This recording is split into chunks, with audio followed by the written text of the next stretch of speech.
Alright, what's up, dudes? Welcome back to Duty's Daggers. We got a review today of the Benchmade Shootout. Yeah, let's get into it. This is a Benchmade, it's an OTF, it's called the Shootout. Let's do it. Before we get into it, please subscribe before you forget, and follow me on Instagram, duties_daggers. Thank you. And please like the video before you forget. Thanks, buds. Thank you, buddies. So the Benchmade Shootout OTF. I'm not a huge fan of Benchmade. There have been a few that I enjoyed. Their prices have gone up drastically recently, which makes me even less of a fan. But there are some good things about this particular knife that I was kind of impressed and glad to see. So, let's measure this bad boy. How about that? We got a blade length of just under 3.5 inches. I'd call it 3.5 probably. Handle length, if you're not counting the glass breaker, is about 4 5/8. And if you go to the tip of the glass breaker, it's about 4 7/8. And then overall, it's a little bit longer than my ruler, but we're just over 8, like 8 inches and an 1/8 inch probably. 8 and an 1/8, 8 and an 1/8 inch. There we go.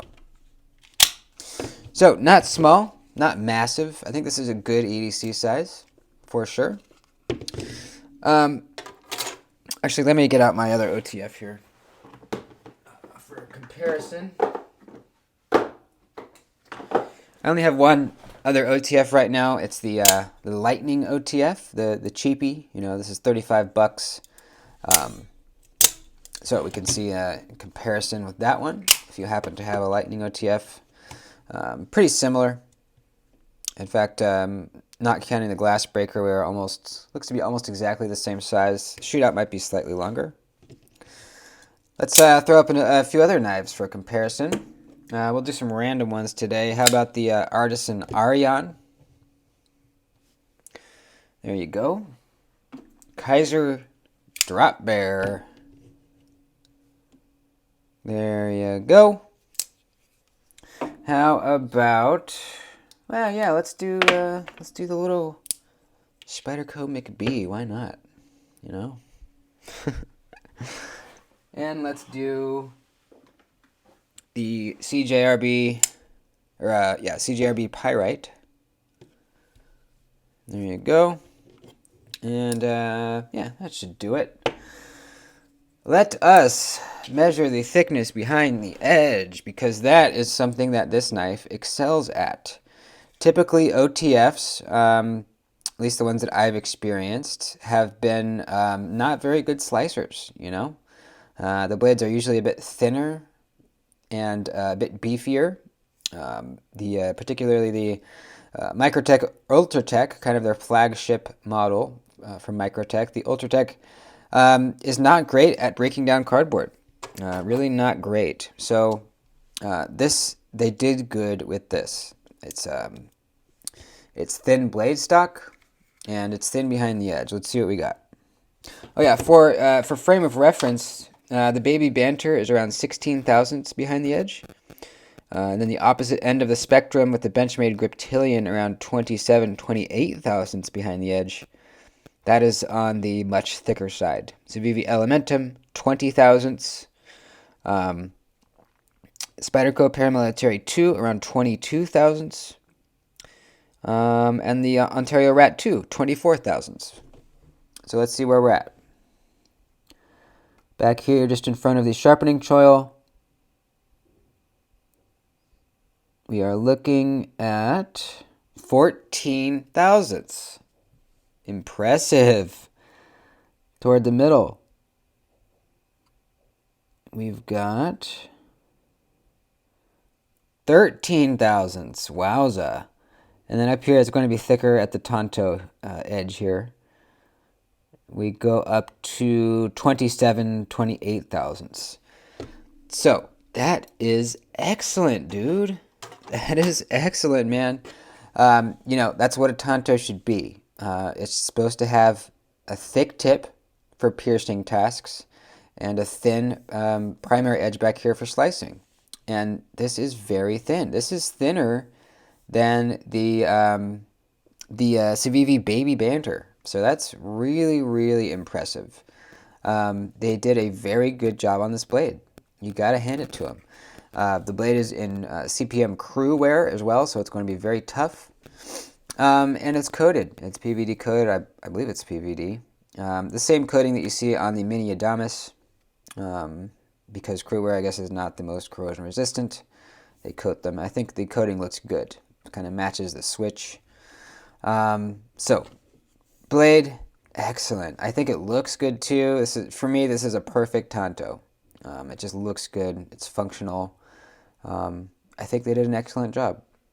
Let's talk about the construction of the handle. This is what they call CF Elite, and that's a fancy word for plastic, a hard plastic. You know, apparently it's different than Grivery or I forget what else it's called, or you know, the polymer that you see on the Deca. To me, it all feels the same. You know, it just feels like plastic. Now, this knife is very light,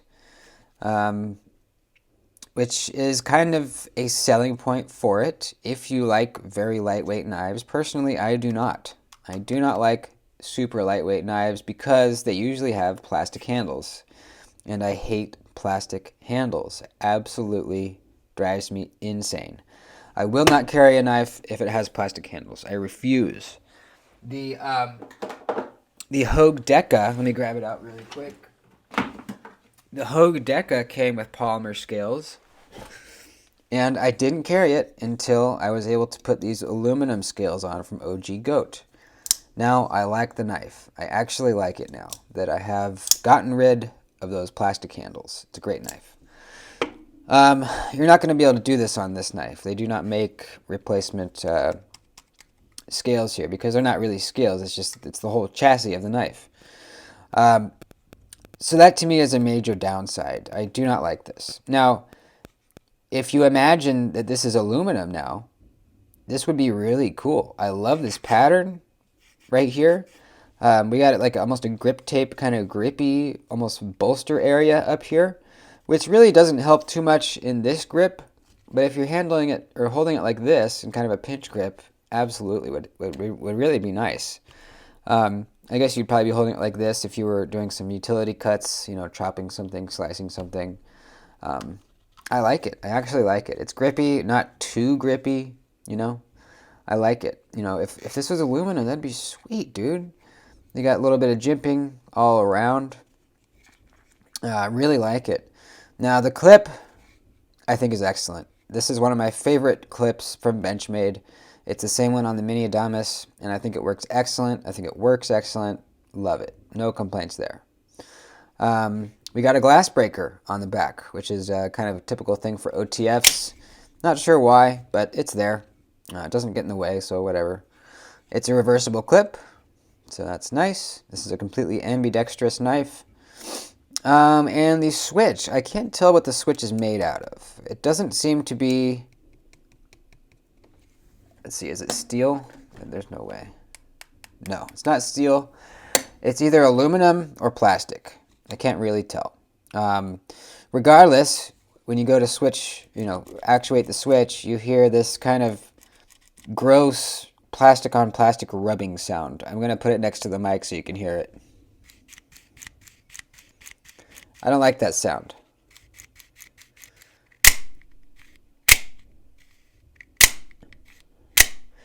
It's not a good sound. I just don't like it. It feels cheap. This knife feels like a toy. It really, really feels like a toy. And it's not because it costs $300. You know, it costs $300. Now this is made completely in the U.S., which is cool. You can see it says U.S. manufacturing or U.S. manufactured right there. That's great. But Microtechs are made in the U.S. too, and they are cheaper than this and better than this. They have actual aluminum handles. and they're cheaper than $300. A lot of them are. The Ultratech is, the UTX 85 is. So I can't think of why somebody would want to get a plastic knife over a knife with an aluminum chassis that feels much better. Unless, you are really need to cut down weight. Maybe you're backpacking, you're really watching the weight of your items. Maybe that kind of situation, a situation where, maybe you're in the military and you have a pack and you need to watch your weight with that. Possibly, yeah. For me, I have no need for a lighter knife. I don't need that. In fact, I like my knives to have a little bit of heft. They just feel better, They just feel better. So let's talk about the action. I don't like how the switch sounds, but functionally it works great. It kind of sticks up a little farther than a lot of the Microtech switches. Some people complain with the Microtechs that, it's hard to push up the switch and they kind of slide off. This one I can't imagine you sliding off of. It's got a really nice ramp here. It feels good. It feels great. Same with the retraction. It's a pyramid. It's almost a pyramid. It's almost the same slope on both sides. So that's cool. It feels like it fires pretty hard. I don't have complaints there. It doesn't feel sluggish. I haven't had a misfire this whole time. I'm fine with the action on this thing. Not a huge fan of the sound. I like how a Microtech sounds better because of the aluminum. This feels, it even sounds plasticky. Compared to the Lightning OTF, it sounds different, right?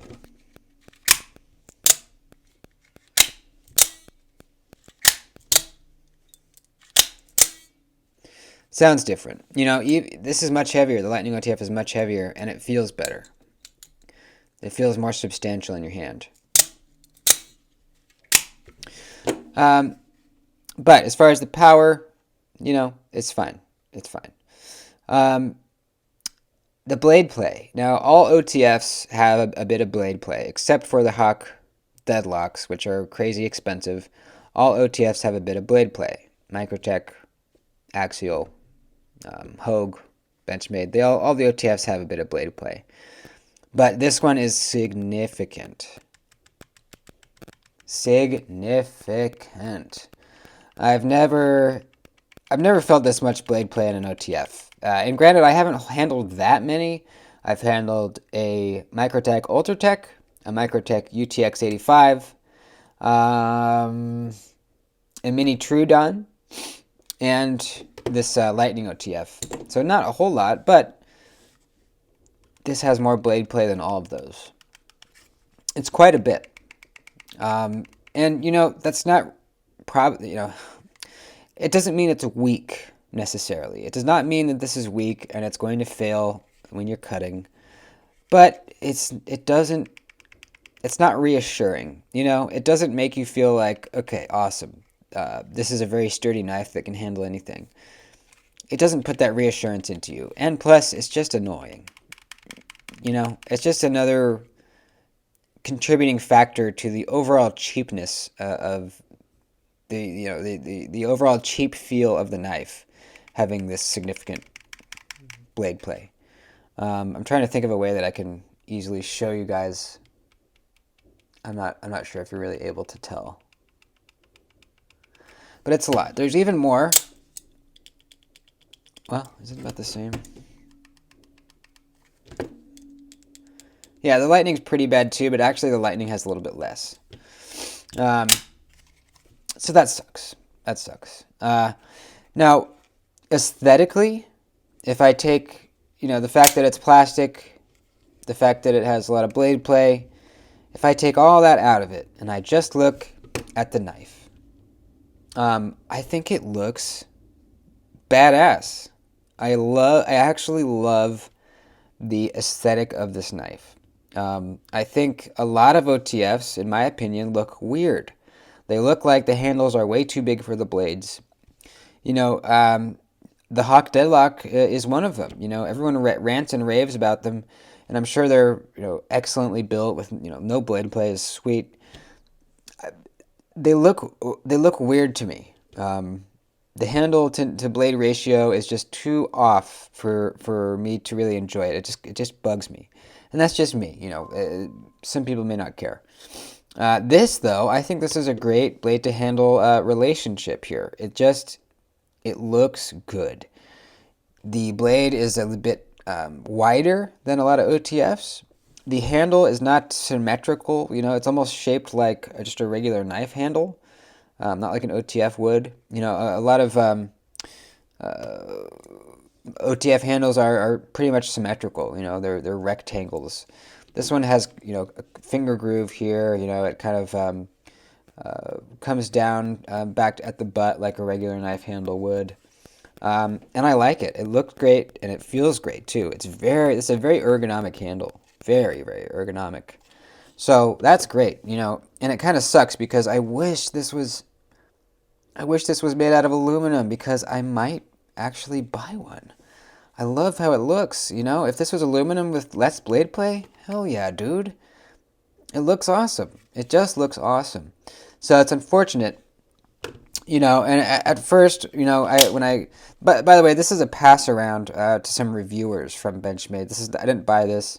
This is just lent to me to have on the channel. So I've been carrying it and messing around with it for about a week now. And at first, I thought, well, maybe since I love how it looks, maybe I can get over the fact that it's plastic with a lot of blade play. And I gave it time. You know, I gave it a week. I carried it to work a few times. I messed around with it, played with it, looked at it, and I can't. I can't get over the fact that it's plastic with a lot of blade play. I just can't. You know, if they were to make a version in aluminum, it would be really cool. Now, these are overpriced already. These are about $300. It's $300 for a plastic OTF. It's just nuts, you know. Really don't quite understand that. You are getting a great blade in crew wear. You know, the blade here is excellent. Like I said, it's the saving grace of this knife, in my opinion. But it's still not enough to get me to buy it. It's just not. Did I cover everything? Let's see. Yeah, I think so. So I guess in conclusion, if you're looking for a very lightweight OTF, this is for you. You know, very light. Action is strong. Feels snappy and good. Great pocket clip. Great aesthetics. You know, looks awesome. Great ergonomics. Excellent ergonomics. Fantastic blade. Thin blade stock. Thin edge.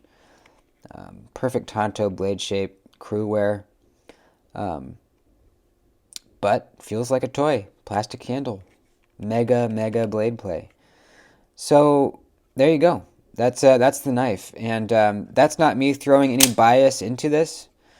You know, anybody would tell you that. Anybody would tell you that this feels plasticky, and it has a lot of blade play. Those are just the facts, right?